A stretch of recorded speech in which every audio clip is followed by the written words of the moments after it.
मुतवल्ली थे, पहले वक्फ बोर्ड नहीं था, तो कंपोनेंट अथॉरिटी से जो है ना ये लोग क्या कर रहे थे, 7 महीने पहले एक प्रोसीडिंग इशू करा लिए थे कि और 2 साल आगे की लीज दो एक्सटेंशन कमेटी को, मुतवल्ली को। तो हमारा बोर्ड बनने के बाद उसको कैंसिल कर दिया हम लोग। तो का जो पहले और एक प्रोसीडिंग जो निकाले थे वो कल लास्ट डेट थी आज, तो वो हिसाब से जो है ना हम लोग डायरेक्ट मैनेजमेंट में ले लिए। पुलिस को भी बोला ये करे, तो पुलिस भी उनकी नहीं सुनी। कोर्ट को भी गए थे उन्होंने, मुतवल्ली साहब, कोर्ट भी उनको आर्डर नहीं दी, हाई कोर्ट को भी गए, वहाँ भी आर्डर नहीं मिला उनको। तो लिहाजा जो है ना पूरे कोशिशें कर लिए, हालांकि उनको हम कंटिन्यू रखेंगे बोल के समझाए थे उनको, बुला के बार बार बोले कि आप कोर्ट वोर्ट को नहीं जाना, हम करेंगे बोर्ड में रख के आप करा देंगे, कंटिन्यू करेंगे। पर वक्फ बोर्ड के ख़िलाफ़ जाके ऑर्डर की कोशिश करें इन्हों। तो पहले का बोर्ड क्या था वो हमको नहीं मालूम, पर आज का बोर्ड ये है कि हम किसी को छोड़ने वाले नहीं है। इसमें लीगली जाने का है हमारे को, कोई गलत तरीके से कोई मंशा वक्फ के ख़िलाफ़ और कोई किसी को हरासमेंट करना ऐसा हमारे दिल में नहीं है। हम सीधा सीधा वक्फ बोर्ड के जो भी खिलाफ है, वक्फ बोर्ड को जो भी नुकसान हो रहा, हम उसको छोड़ने वाले नहीं है। सीधा सीधा लीगली काम करके उससे हासिल करेंगे वो चीज़। तो कल लीगली काम करके हम लोग आज डायरेक्ट मैनेजमेंट में दरगाह शरीफ को, यूसुफैन को आज लिए, और मैनेजमेंट हमारा है वहाँ पर, निगरानी भी वक्फ बोर्ड की है, और अच्छे से अच्छे इंतजाम करेंगे वहाँ पर। अब इसके बाद में कमेटी कैसा बनाना है, क्या करना है, वक्फ बोर्ड की मीटिंग 7 तारीख को है। 7 तारीख के दिन हम लोग डिसाइड करेंगे कैसा करना है उसको। इसमें कोई अननोन पर्सन भी डाल सकता है एप्लीकेशन मुतवल्ली के लिए, इससे अगर कमेटी बननी चाहिए? नहीं, कमेटी बनाएंगे हम वहाँ पर, फाइनेंशियल पावर किसी को नहीं देंगे। जो भी किराएदार है और जो भी हुंडी के पैसे जो भी आते करते वो डायरेक्ट वक्फ बोर्ड को आएंगे। कमेटी खाली मैनेजमेंट की कमेटी रहेंगी वहाँ पर, ये मुतवल्ली वगैरह नहीं रहेंगे अब मेरे हिसाब से।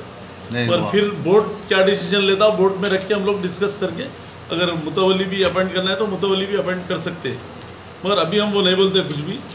7 तारीख के दिन मीटिंग में डिस्कशन करके वो फाइनल करेंगे हम उसको। फैसल साहब का कहना है कि हम इतने साल से कर रहा हूँ, अभी भी जो है हम ही मैच करूँगा बोल के जो है उनका एक बयान है। भाई कर रहे थे, मगर उनके ऊपर एलिगेशन आ गए ना। हाँ, पूरे क्रिमिनल केसेस हैं उनके ऊपर, उन्होंने गलत तरीके से बहुत सी चीज़ें करे। तो वो सब क्या क्या चीज़ें देखेंगे हम, क्या कर सकते हैं कि उनको रख सकते हैं, उनको नहीं रख सकते, किसको रख सकते, सब बोर्ड में रख के हम फाइनल करेंगे उसको। सुने, मगर फिलहाल वक्फ बोर्ड की निगरानी में आज उसको हासिल कर लिए दरगाह शरीफ को, और उसका एहतराम करते हुए अच्छे से अच्छे इंतजाम करेंगे और भरपूर तरीके से उसका एहतराम करेंगे हम लोग। और ज़ायरीन को भी कोई तकलीफ़ नहीं होगी, कोई भी आ सकते, कोई भी फातिहा पढ़ सकते, जा सकते, ऐसा कुछ भी नहीं है, कोई रोक टोक नहीं है। ये लोग भी आके जा सकते हैं, इसमें उन लोगों को भी रोक टोक नहीं है हमारे पास। जो मुतवल्लियाँ थे उन लोगों को भी कोई रोकेगा नहीं, अभी बोल दिया हम, वो लोगों को भी आने दो, जाने दो, ऐसा कुछ नहीं है। दरगाह शरीफ है, मस्जिद है, वहाँ नमाज़ पढ़ना है, वैसा किसी को हरास करना है या किसी को हमारा कोई मतलब नहीं है। खाली वहाँ पर मैनेजमेंट अच्छा होना है, किसी को हरासमेंट नहीं करना है, वो है सब। जनाब मुतवल्ली साहब ने मुझे रमज़ान से बारगाह के दरवाजे रोशन और मामूल की जिम्मेदारी दी थी, और रोज़ मैं सवेरे 4:30 बजे रोशन के लिए आता था और अपने मामूल भी मैं ही करता था। रोज़मर्रा की तरह आज भी मैं 4:20 पर जब दरगाह शरीफ में हाजिर हुआ तो वहाँ मौजूद वक्फ बोर्ड के 5 लोग पहले से खड़े हुए थे, और पहलवान जैसे लोग थे उसमें से 2 तो, और जलील साहब आइए वक्त थे, मस्तान साहब थे, महमूद, इम्तियाज़, नासिर, ये सब लोग ऑलरेडी पहले से ठहरे हुए थे। तो ज़ायरीन के जैसा ठहरे हुए थे, तो रोज़ ऐसा ज़ायरीन आते, हम भी वो समझ के ज़ायरीन हाज़िरी देने आए होंगे समझ के। जब हमने ताला खोला तो उसमें से इनके 2 लोग ने जबरन ताला हमारे हाथ में से खींच लिया, चाबी खींच ली गई, और जब फिर दूसरी चाबी का मतलब किया गया तो मैंने कहा कि आपने चार्ज मुतवल्ली साहब को दिया है तो आप उनसे लीजिए, यानी तो कोई नोटिस लेकर आइए। तो हम नोटिस कुछ नहीं लेके आते, हम ऐसे ही करते बोल के मेरे हाथ मोड़ दिए गए, जिसकी वजह से मेरे हाथ में काफ़ी दर्द है। काफ़ी CCTV फुटेज PS पे भी मौजूद है, उनके एक जवान ने PS के जवान ने भी इसका कवरेज किया है, और हमारे पास भी मौजूद है इसके फुटेज। जो वहाँ पे दरगाह में ऐसी गुंडागर्दी की गई है, बेहुरमती की गई है दरगाह में, ये बहुत अफसोसनाक है ये चीज़। अगर नोटिस दे के आते थे ये लोग तो हम खुद चाबी इनके हैंडओवर कर देते थे, लेकिन ये बहुत गलत कदम उठाया वक्फ बोर्ड ने। इतनी दादागिरी अगर आपको इतना करना है तो बाकी बहुत सी जगह है, आलमगीर मस्जिद है, नाना बाग है, लैंको हिल्स है, दुपला बेगम पेट है, वहाँ क्यों नहीं बताते ये सब दादागिरी आप लोग? ये बारगाह से आपको क्या लेना देना है? ऐसा क्या है? जबकि यहाँ के माहौल पूरा मन था, बहुत अच्छा माहौल चल रहा था। ये मुतवल्ली साहब के इंतज़ामात में, मौजूदा मुतवल्ली साहब जो थे इनके इंतज़ामात में काफ़ी अच्छा माहौल होगा था यहाँ पे, और काफ़ी इसमें यहाँ पे चीज़ें डेवलप हुई। सो है यहाँ पर कई चीज़ें डेवलप हुई, जैसे कि वाटर प्लांट है, एसी लगाया गया, वज़ू खाने बनाए गए, और माहौल काफ़ी अच्छा होगा। सो है जो पहले गलत यहाँ पे गांजे का चलता था, ये ख़त्म हुआ गया है। तो भी ऐसे लोग के साथ ये लोग ऐसा कर रहे हैं, जहाँ चलाना है बड़े बड़े जगह पर वहाँ नहीं चला रहे ये लोग।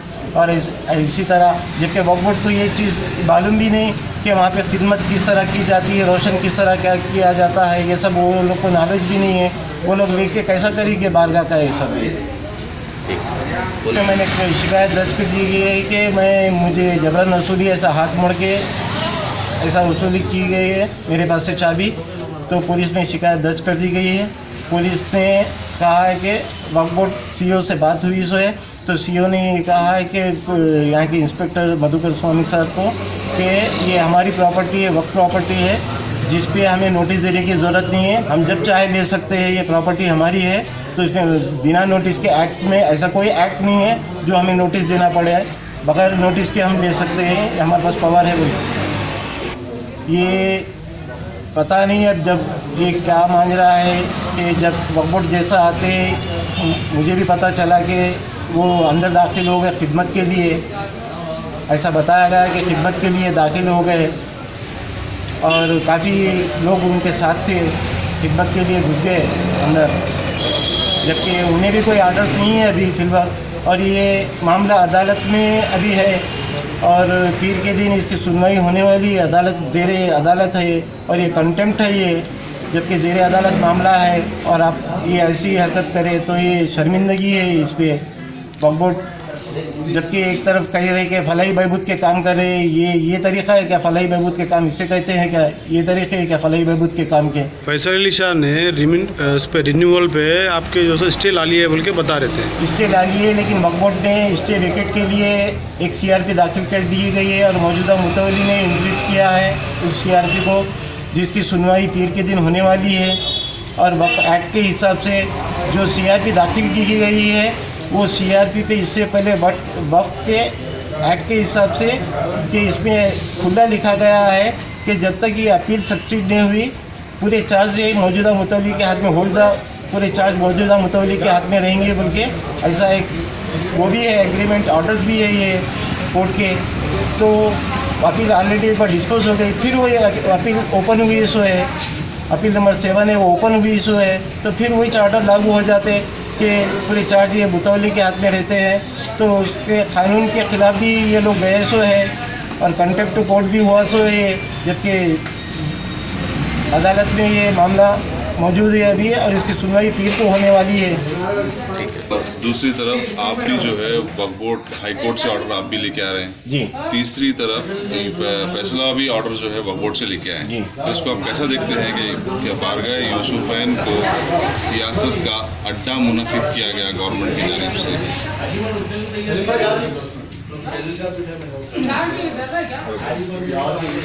आप भी लेके आ रहे हैं कि मैं मुतवल्ली हूँ या मैं रहूँगा।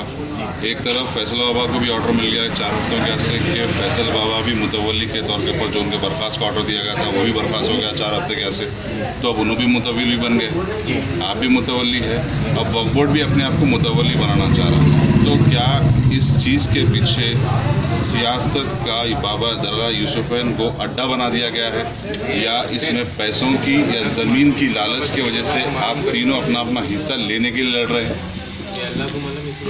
ये चीज़ ऐसी है कि भाई ये लोग चाह रहे हैं कि डायरेक्ट मैनेजमेंट में ले ले, और डायरेक्ट मैनेजमेंट में लेने की वजह से यहाँ पे हुंडी की जो आमदनी है वो पूरी इनके हाथ में आ जाए, ताकि सलीम साहब ये बता सके कि भाई वक्फ बोर्ड में इजाफत कर सके। मगर अभी तक जो जितने हुंडीज़ के पैसे लेके गए तकरीबन 1 करोड़ रुपए के ऊपर वक्फ बोर्ड पे जमा हो चुके हैं अभी तक हुंडी के पैसे, जिसमें अभी तक दरगाह के डेवलपमेंट के लिए जो दरगाह के अकाउंट में रहना चाहिए पैसे, दरगाह के डेवलपमेंट में एक पैसा भी ये लोगों ने खर्च नहीं किया इतना।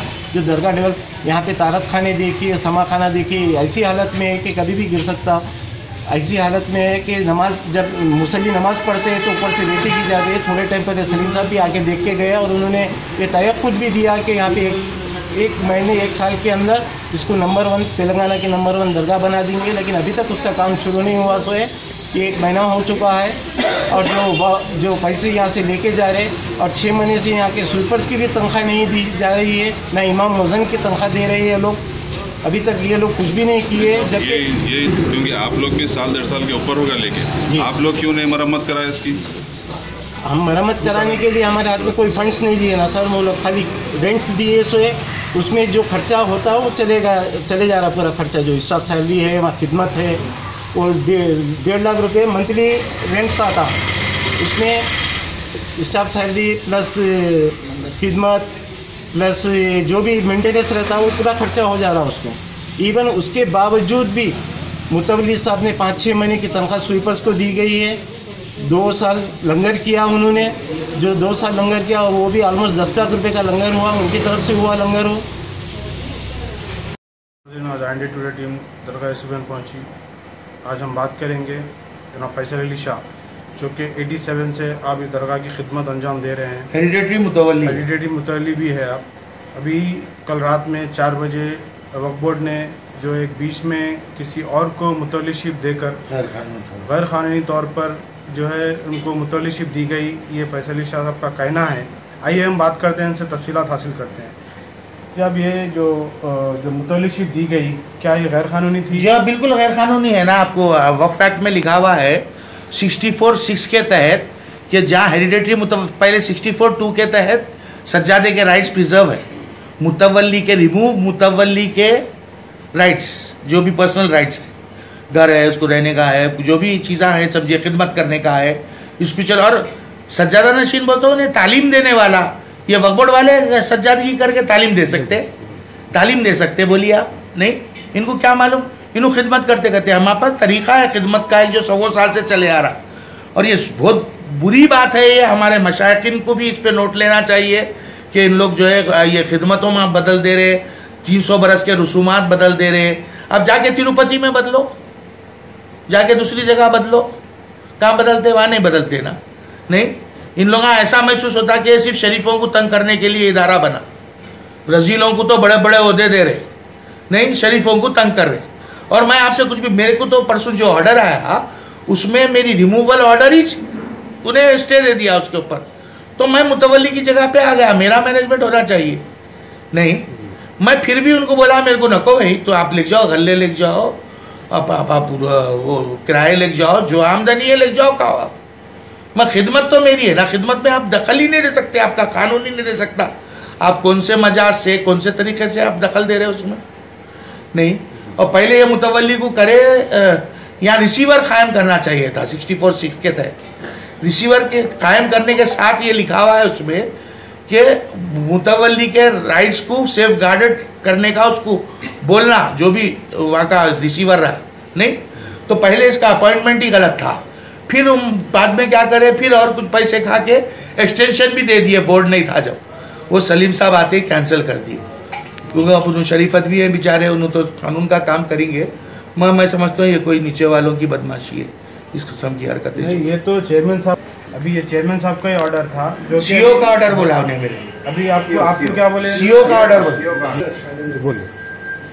ये जो सीओ का ऑर्डर है बोल रहे हो चेयरमैन साहब, महमूद क्या नाम है, अजहर, महमूद, मस्तान, इन लोगों बोल रहे सीओ साहब का ऑर्डर है। तो सीओ साहब का ऑर्डर मेरे पास कोर्ट का ऑर्डर है बोला, तो नहीं हमको कोर्ट का ऑर्डर नहीं चलता, सीओ साहब का ऑर्डर चलता। तो ये कानून है बोला। अभी आप क्या चाह रहे हैं जी? अभी आप क्या चाह रहे हैं? मैं हमारी खिदमत तो मैं छोड़ूंगा नहीं, वो खिदमत तो ले लूंगा मैं, उनको गले ले लेने दो, आमदनी ले लेने दो, और उनका काम उतना ही है, गले गिन लेना, आमदनी ले लेना, साफ सफाई देखना। साफ सफाई तो कुछ नहीं हो रही, देख रहे ना आप लोग, खाली गले गिन रहे, ले जा रहे। ये थे हमारे फैसल अली शाह जो के दरगाह के साबिक़ मुतवल्ली हैं। अभी देखेंगे कि वक्फ बोर्ड इस ताल्लुक़ से क्या एक्शन लेगी। मैं शहबाज बाबा, IND टुडे न्यूज़, हैदराबाद।